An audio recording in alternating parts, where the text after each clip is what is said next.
අද සඳුදා නේද?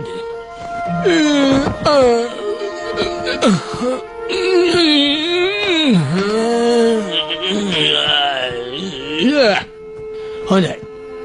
දැන් ඉතින් වැඩට බහිමු.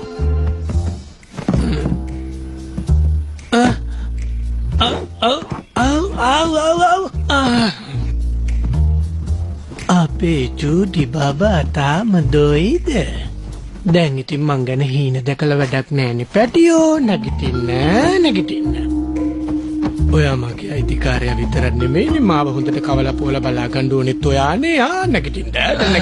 නිදා ගන්න දෙන්න බා කරන්නේ මේ මොකද අයියෝ අත ගන්න කිව්වා වහලා අත ගන්න. පුදුම එක්කෙනෙක් තමයි. අනේ මන්ට කවදා හැදෙයිද කියලා. කොහෙද යුතුයකම් ගැන කිසිම වගක් නෑ. හැබැයි ඉතින් ඕවා හැමදාම හරියන්නේ නෑ. දැන් බලමු මොකද කරන්න හදන්නේ කියලා. මගෙත් එක්ක සෙල්ලම් කරන්න ලෑස්ති. කාෆිල්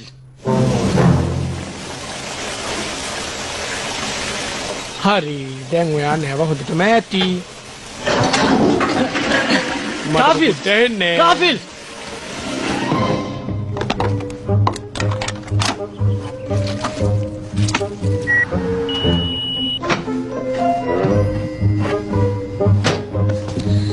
මේ වටුවා ගොඩක් ආසයිනේ.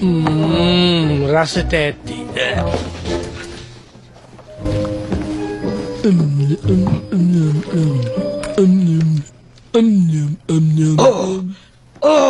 මස් ඇත්තම නියම කුකුල් මස් රස. මේ වගේ උදේට හොඳට කෑවට පස්සේ බඩ බහින්න ඇවිදින්න ඕන. නැත්තම් කොලෙස්ටරෝල් වැඩි වෙන්න පුළුවන් අප්පෝ. ගාෆිල් ගන්න කිරි වෑන් එක එනවා. අනේ මන් දන්නා හැමදාම කිරි වෑන් එක එනවනේ. හැමදාම එනවා තමයි ගාෆිල්. ඒ වුණාට මේක ඉදිරියේ නොවෙන්නත් ඉඩ තියෙනවනේ. අපි පූසෝ හැටියට අනාගතය ගැන හිතලා කිරි ටිකක් අරගෙන බොමු. බැයි මොකද බැරි? මොකද දන්නවද? ඒකට මං කැමති නෑ. මගේ සීමාවෙන් පිටට මම යන්නේ. දැන් බැලුවොත් හැම තැනම කරදර තියෙන්නේ. නරක දේවල්මනේ අහන්න ලැබෙන්නේ පුදුම කාලයක්. අපි ටිකක් ඉවසන්න පුරුදු වුණොත් ඒ දේවල් අපේ ළඟටම එනවා. ඔය බලන්න බොරුදු කිය. බොරු නෙමෙයි. ඔය එන්නේ ළඟටම. හරි නැවැත්තුවා. ඔන්න කිරි මහත්තයා බැස්සා. ඒ නොම මේ අපි අද ගගනගාමි සෙල්ලම කරමුද? ෂෝ. ඇත්තමයි. මං ඒකට හරි ආසයි. ඔයා හරිම දක්ෂ ගගනගාමියෙක් කන්නේ. ඔය ඇත්තමද? අපි එහෙනම්